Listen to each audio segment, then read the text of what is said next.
Hello friends, once again welcome to my YouTube channel Educate Odisha and welcome to my new video. Okay, in this video I am going to teach you once more a new trick, and in this trick we can learn some examples. Okay, because if we learn the examples we have make clear ourselves all about the tricks. Okay, then let's get started our class. ଦେଖନ୍ତୁ ଏଇଠି ମଧ୍ୟ subject ଅଛି plus was about to plus verb. Okay, then ଏଇ trick କୁ ଆମେ କେତେବେଳେ use କରିପାରିବା ଚାଲନ୍ତୁ ଦେଖିନେବା. ଓକେ, ଦେନ୍ ଏଇଠି ଲେଖା ହେଇଛି are informing someone that you are going to be doing something at that moment or in very near future ବୋଲି କୁହାଯାଇଛି. moment, that time, ସେହି ପିରିୟଡ଼ରେ, otherwise very near future. ବର୍ତ୍ତମାନରେ ଆମେ ୟୁଜ୍ କରିପାରିବା, otherwise near future ମାନେ ଟିକେ ଛାଡ଼ିକି ମଧ୍ୟ ୟୁଜ୍ କରିପାରିବା. ଓକେ, ଦେଖନ୍ତୁ ତାହେଲେ ଏକ୍ଜାମ୍ପଲ୍ ଗୁଡ଼ାକ ପଢ଼ି ନେବା ଆଉ ଆମ କନଫ୍ୟୁଜନକୁ କ୍ଲାରିଫିକେସନରେ କ'ଣ କରିବା ନା କନଭର୍ଟ କରିବା. Okay, then let's get started our video, and in this video let's know about the tricks. Okay, ଦେଖନ୍ତୁ प्रत्येक वीडियो मु आपनको ट्रिक माध्यम रे ही पढ़ाई थाए जहाँकि आपण मानक पई बेनिफिट मध्य होई थाए एवं शिखिबाकू इजीएस्ट मध्य होई थाए. Okay, then first sentence is देखंतु आई वाज अबाउट टू अछि, सेकंड रे मध्य आई वाज अबाउट टू अछि, थर्ड रे मध्य आई वाज अबाउट टू अछि एवं नेक्स्ट रे मध्य आई वाज अबाउट टू अछि. एमिति थर्ड सेंटेंस रे मध्य आई वाज अबाउट टू अछि. ओके, एइठी मध्य मु अन्य वीडियो मानकर जेमिति गारो टाणी की बुझाई दउथली दीटा पेज करिकी, सेमिति एइठी मध्य दीटा पेज करिकी आपण मानको बुझाइबाकू ट्राई करिवि. Okay, I am trying my best student and my friends. देखंतु एइठी देला कोन देला गोटे साइड रे side number 1 and this one is side number 2. Okay, then side number 1 रे कोन अछि ना I was about to, I was about to, I was about to, I was about to एमिति केवल I was about to ही अछि प्रत्येक sentence row first ray. Okay, then second रे कोन अछि second page रे अन्य भर्ब गुड़ाक सब आड हेजी. ओके, एइटार उड़िया मीनिंग कौन ना वाज अबाउट टू रो उड़िया मीनिंग कौन, उड़िया मीनिंग होची ऊपर अछि. उ ओ रे, लेट्स चेंज द कलर, अछि. ओके, जना पड़ुछि ऊपर एरा अच्छी लेखा है. ओके, देखंतु आई वाज अबाउट टू ऊपर अच्छी, नॉर्मली आपण माने एतिकी माइंड करंतु. ओके, ऊपर अच्छी, वाज अबाउट टू मीन्स ऊपर अच्छी प्लस वर्ब. ओके, बिफोर कौन ना subject plus trick plus verb. Okay, I was about to it means ऊपर अच्छी. I was about to go out, मु बाहर को जिबा ऊपर अच्छी.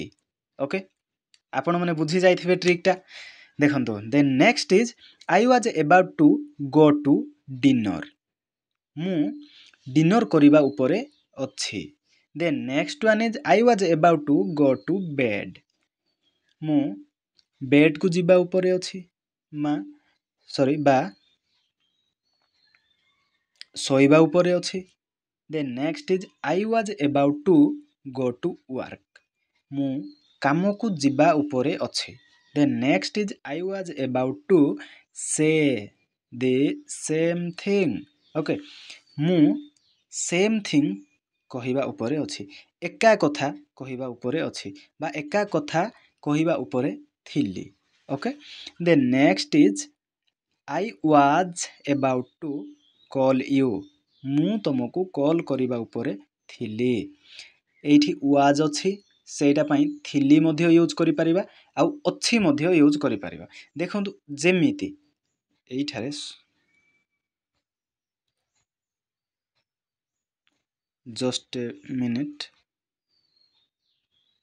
we should erase all the marks okay now it's clear देखंतु एठी वाज अछि सेथि पई आमे अछि उपरे अछि बोली मध्य यूज करि परिबा as well as थिली अछि जगह रे थिली मध्य यूज करि परिबा बिकॉज़ एठी देखंतु दैट मोमेंट मध्य लिखा आइछि तापर नियर फ्यूचर बोली मध्य लिखा आइछि आपण माने गोटे जिनिस जदि मार्क करिथिबे ताहाले जानिथिबे कोन ना इंग्लिश रे आमे जहा लेखु ताहा केबे मध्य पढ़ा हेइ न थाए there are some cases in where we actually write the same thing and pronounce also same thing माने देखंतु आपण माने मार्क करंतु रिजल्ट रो स्पेलिंग होउची RESULT रिजल्ट RESULT रिजल्ट जदि आमे RE को रे बोली पढ़ी देबा SU को सु बोली पढ़ी देबा LT को LT बोली पढ़ी नबा ताहेले रिजल्ट होबो एटा ओके रिजल्ट होबो but how we pronounce this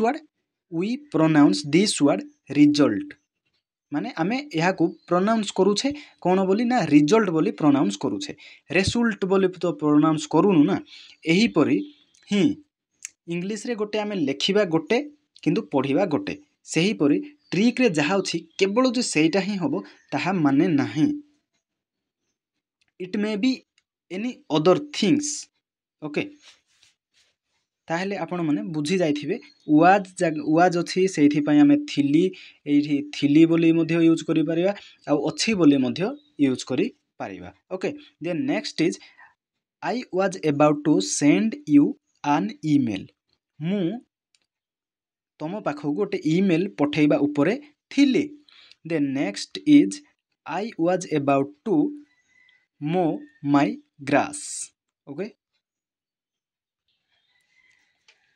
okay मो कहिले कोन ना काटिबा I was about to mow my grass मु घास काटिबा उपरे थिली बा घास काटिबा उपरे अछि बोली कहि परिबा okay I was about to order us some drinks मु आमो पई किछिरा ड्रिंक ऑर्डर करिबा उपरे थिली I was about to watch television मु टीवी देखिबा उपरे थिली बा टीवी देखिबा उपरे अछि ओके देन आजिकार एही वीडियो रे जस्ट एतिकी ही एंड नेक्स्ट वीडियो रे आउ एको सुंदर ट्रिक नै कि आसीबी आपण मानको पई सेतिक पर्यंत आपण माने निहाती भाबरे प्रैक्टिस करंतु एवं विदाउट प्रैक्टिस आमे माने केबे मध्य गुड इंग्लिश स्पीकर हेई पारिबा नाही तो आपण माननकु once again I am suggesting you to keep learning and keep practice bye bye take care